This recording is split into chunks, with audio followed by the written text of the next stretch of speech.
नमस्कार दोस्तों।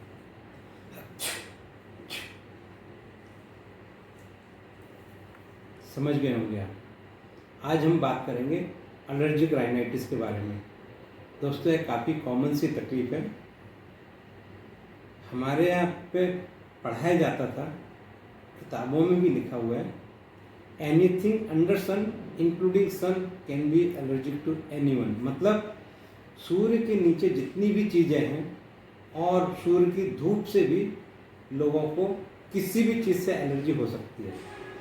लेकिन इसका अर्थ ये तो नहीं कि हम एलर्जी का इलाज ही ना देखें। दोस्तों, एलर्जी जब नाक में या फिर गले में, आँख में कहीं भी होती है तो उसमें सिम्टम्स जो आते हैं, क्यों आते हैं, मैं समझाने की कोशिश करूँगा। दरअसल नाक, उसके पास में साइनस और पास में आँख होती है। जब भी कोई ऐसी चीज़ नाक में या गले में जाती है जिससे आप एलर्जिक हैं, तो आपको एकाएक खूब छींकें आने लगती हैं, नाक में या आँखों में खुजली जैसी लगती है, नाक से आँखों से पानी जैसा आने लगता है और साथ ही साथ नाक बंद लगने लगती है, जिससे आपको सांस लेने में भी तकलीफ जैसी लगती है।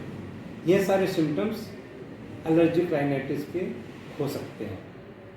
यदि आपको इस तरह की कोई सिम्टम्स होते हैं तो आपको चाहिए कि आप अपने नाक कान गला रोग विशेषज्ञ का परामर्श करें। वहाँ पर आपकी अच्छे से नाक की जांच होगी, गले की जांच होगी और ज़रूरत पड़ी तो आँखों का भी चेकअप होता है।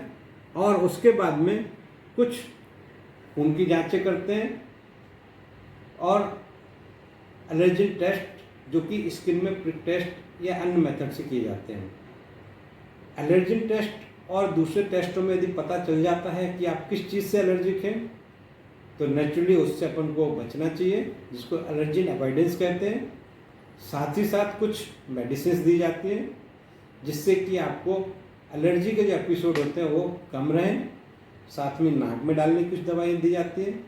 और आपको ध्यान रखना होता है कि आप और कॉमन चीज़ें जिससे एलर्जी होती है उससे बचें।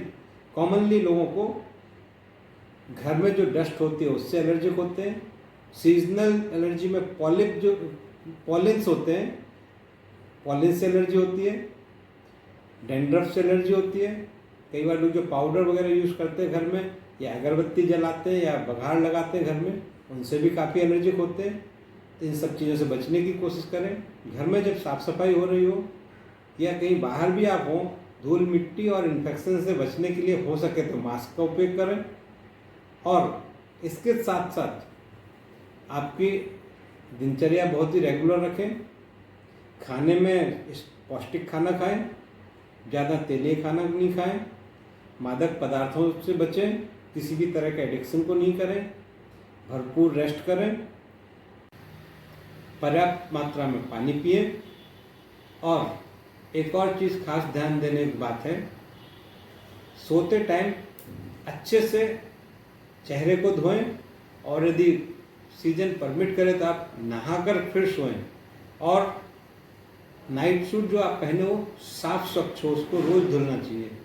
साफ बेडशीट हो, साफ पिल्लो कवर हो और साफ ओढ़ने की चादर हो। यदि आप इन सब चीज़ों का ध्यान रखेंगे तो आपको एलर्जी के एपिसोड्स की मात्रा काफ़ी कम हो सकती है। फिर भी यदि आपकी तकलीफ़ें बढ़ती हैं तो आप अपने एक्सपर्ट का ओपिनियन जरूर लें। रखें अपना ध्यान। धन्यवाद।